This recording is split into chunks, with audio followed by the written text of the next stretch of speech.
Have you ever just walked away from a conversation and you're kicking yourself because you didn't say what you really meant? Yeah, we've all been there. Today, we're going to dive into a toolkit, one that'll help you master those conversations, the ones that can really make or break our most important relationships. So let's start with this powerful truth from communication expert Jefferson Fisher.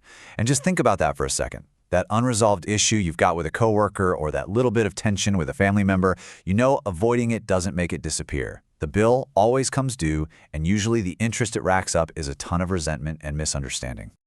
Okay, so let's build our toolkit. Here's our game plan for today. First, we'll get into why we even avoid these talks to begin with. Then, we're going to completely reframe the goal of conflict itself. After that, it's all about a practical playbook, learning the art of setting boundaries, and finally, seeing how all of this actually leads to stronger, more real connections. So, why do we stay silent?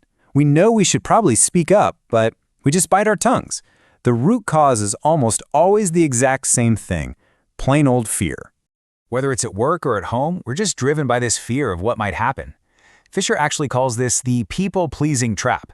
See, we prioritize keeping the peace over being true to ourselves, and then slowly but surely, that quiet little voice inside us, the one that knows what we need and want, it just starts to fade away. Most of us, we see arguments as a battle, right? Something to be won. We want to be right. But what if that's the completely wrong goal? The single most powerful mindset shift you can make in any conflict is realizing this one simple fact. This, right here, this is the game changer. Every single argument is actually a plea for connection. They are not fighting you, they are fighting to be understood by you. And once you really let that sink in, the entire dynamic of conflict just shifts. So the goal isn't to avoid conflict. It's to get good at repair. Strong relationships aren't defined by having no fights. They're defined by how quickly they can mend those little tears. It's all the small, unrepaired moments that do the most damage over time. All right, let's move from the theory to the practice. Here are the exact phrases you can pull out of your pocket when things get tense. These are tools you can literally start using today.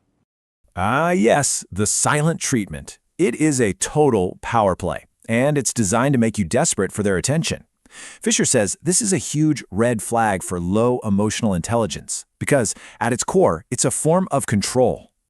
So instead of taking the bait, you can try this three-step response. You just calmly acknowledge their silence, you give them the space they seem to want, and then you leave the door open for a mature conversation when they're ready. See? This puts you back in control of your own emotional state. When someone raises their voice, our gut instinct is to match their volume, right? But escalating the situation, that almost never helps. There's a much more effective way to de-escalate. Notice the shift here. Don't yell at me. That's a challenge. That can just escalate the whole thing. But I don't respond to that volume. Well, that's a statement of fact about your own personal boundary. You're not trying to control them, you're just stating your own terms for engagement. This sounds so simple, but it is an absolute game changer. Before you say a single word, just take a deep breath. A simple 5-second pause can work wonders. It regulates your own emotions, and it creates a space for them to reflect on what they just said. And honestly, a lot of the time, they'll be the ones to de-escalate. So, we've talked about how to react when you're in the heat of the moment. Now let's talk about how to be proactive and maybe prevent some of these conflicts from ever starting. This is all about taking control of your emotional well-being. Oh, this is such a critical reframe. When you set a new boundary, yeah, you might feel some discomfort and the other person might not like it, but that's not a sign you did something wrong. It's like muscle soreness after a good workout. It's a sign that you're building a new strength.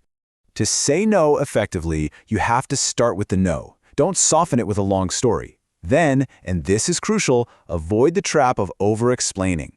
You can simply anchor your no to a personal commitment. For example, I can't make it. I've made a promise to myself to be home more often. People really do respect personal promises. And here are 3 powerful ways to deflect unsolicited advice. Maybe so is just a gentle way of disagreeing without kicking off a whole argument. I'd rather hear about you shifts the focus right back to them. And I can tell my well-being is important to you. That acknowledges their good intentions, which a lot of the time completely disarms them. So after all this work, facing the discomfort, setting the boundaries, learning the scripts, what is the ultimate payoff? It's not just about less fighting. It's actually something much deeper. I love this metaphor for communication. Are you a waterfall? just over-explaining everything out of insecurity? Or are you a well, secure in your knowledge and speaking with a quiet confidence? True power lies in saying less, but with more conviction. And this really just gets to the heart of it all. You're making a trade, a small amount of short-term discomfort for a huge payoff in long-term peace and deeper, more real connections. It is a worthwhile investment for sure. Ultimately, these tools, they're not about winning arguments or about being right. They're about building the capacity to sit with someone in their mess and to allow them to sit with you in yours. And that is the true foundation of a relationship that can withstand pretty much anything. So let's just end with this really powerful question. We never know which conversation will be our last. So, are you saying what truly needs to be said? Mastering these conversations isn't just about reducing conflict, it's about living a more authentic and connected life. Thanks for joining us.